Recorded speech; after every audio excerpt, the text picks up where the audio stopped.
terzo mandato o no, i conti si fanno con l'oste e l'oste in questo caso ce l'abbiamo noi, che si chiama Luca Zaia.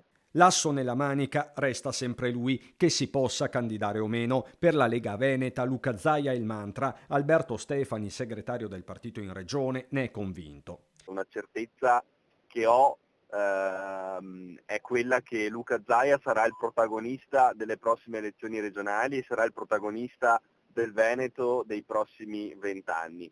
Tra l'altro la partita sul terzo mandato non è del tutto chiusa, la stessa legge Campane impugnata dal governo dovrà essere discussa davanti alla Corte Costituzionale forse tra aprile e maggio, quindi in tempo utile per nuove mosse anche in terra veneta. In ogni caso Stefani tira dritto. Chiunque al nostro posto avanzerebbe una candidatura alle elezioni regionali. Lo facciamo anche perché riteniamo necessario che il percorso dell'autonomia possa arrivare fino in fondo. Ancora più esplicito, come sempre, più di sempre, Roberto Bulldog Marcato.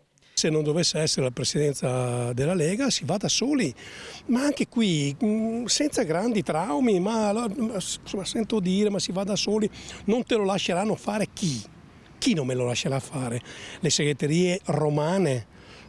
Per un leghista immaginare che debba essere Roma, che una volta ricordo era Roma ladrona, che non ci lascia fare quello che vogliamo, sarebbe la morte della Lega. In Veneto decidono i veneti, siamo adulti, siamo consapevoli, abbiamo una storia, non abbiamo bisogno di tutori romani per decidere il nostro futuro. Anche Massimo Bitonci, che a Roma è sottosegretario di peso, tira dritto. Pensiamo che il Veneto debba continuare l'esperienza di Luca Zaia, con Luca Zaia in primis e se non dovesse esserci questa possibilità con un altro candidato sempre della Liga.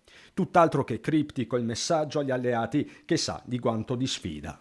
Vogliamoci bene lo stesso, va bene? Quindi niente da dire con i colleghi anche veneti di Fratelli d'Italia, però ognuno si peserà, ognuno farà la propria campagna elettorale e dopodiché insomma chi vince governerà il Veneto.